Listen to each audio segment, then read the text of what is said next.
একটি ছোট্ট গ্রামে থাকত এক গরিব চাষি, রহিম। তার সংসার খুবই কষ্টের ছিল। কিছুদিন আগে তার স্ত্রী মারা গেছে, ফলে সে আর তার ছোট ছেলে রবি দুজনেই একে অপরের ভরসা। চাষি সারাদিন মাঠে কাজ করত, রোদে পুড়ে, বৃষ্টিতে ভিজে, শুধু এই আশায় তার ছেলে যেন তার মতো কষ্ট না পায়। সে প্রায়ই ভাবত, আমি পড়াশোনা করতে পারিনি, কিন্তু আমার ছেলেকে আমি ডাক্তার বানাব। সে মানুষের সেবা করবে। প্রতিদিন ভোরে মাঠে যাওয়ার আগে সে ছেলেকে বলত, বাবা, মন দিয়ে পড়াশোনা করো।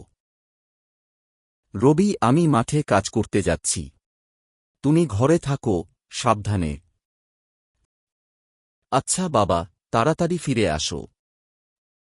প্রতিদিন ভোরে রহিম মাঠে কাজ করতে যেত, আর রবি ঘরে বসে বাবার অপেক্ষা করত। সংসারে অভাব লেগেই থাকত, অনেকদিন তারা পেট ভরে খেতেও পারত না। চাষি সারাদিন মাঠে কাজ করত, রোদে পুড়ে, বৃষ্টিতে ভিজে, শুধু এই আশায় তার ছেলে যেন তার মতো কষ্ট না পায়। সে প্রায়ই ভাবত, আমি পড়াশোনা করতে পারিনি, কিন্তু আমার ছেলেকে আমি ডাক্তার বানাব। সে মানুষের সেবা করবে।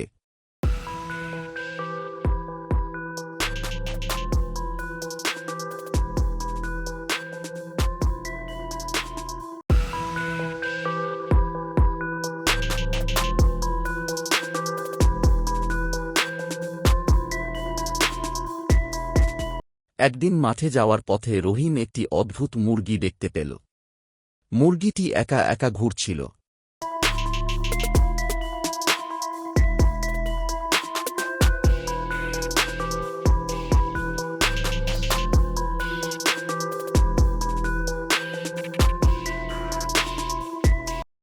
এই মুরগিটা কেমন যেন আলাদা লাগছে, বাড়িতে নিয়ে যাই।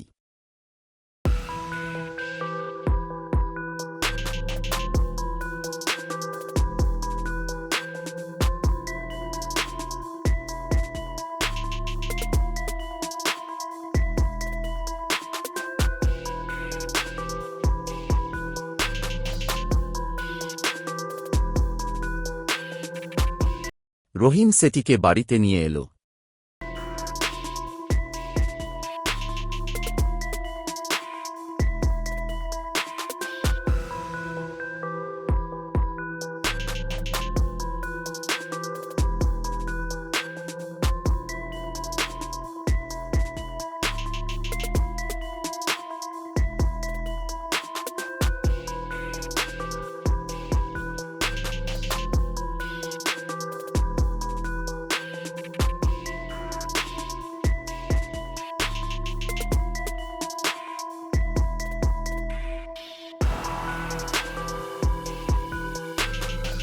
রহিম প্রথমে বিশ্বাস করতে পারছিল না।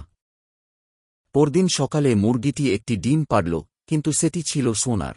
পরদিন রহিম অবাক হয়ে, এটা কি?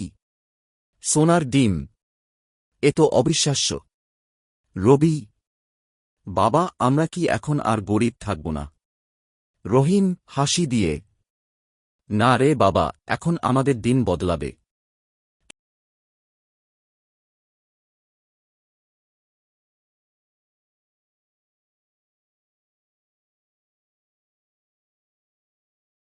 সে ডিমটি বাজারে বিক্রি করে অনেক টাকা পেল। তারপর থেকে প্রতিদিন মুরগিটি একটি করে সোনার ডিম পাড়তে লাগল। ধীরে ধীরে তাদের অভাব দূর হতে লাগল। কিন্তু কিছুদিন পর রহিমের মনে লোভ জন্মাল। সে ভাবল, যদি মুরগির পেটের ভিতরে অনেক সোনার ডিম থাকে, তাহলে একসাথে সব পেয়ে যাব। একদিন সে ভুল সিদ্ধান্ত নিল। মুরগিটিকে কেটে ফেলল। কিন্তু ভিতরে কিছুই পেল না, একটিও সোনার ডিম নয়। রহিম তখন বুঝতে পারল তার বড় ভুল হয়েছে।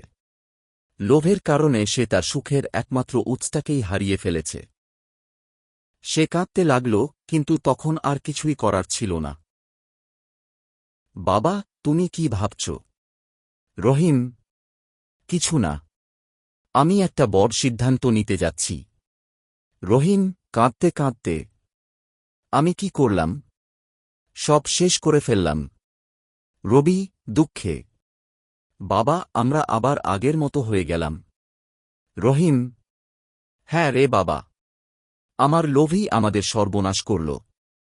শিক্ষা: লোভ করলে শেষ পর্যন্ত সব হারাতে হয়। ধৈর্য আর সন্তুষ্টিই সুখের আসল চাবিকাঠি।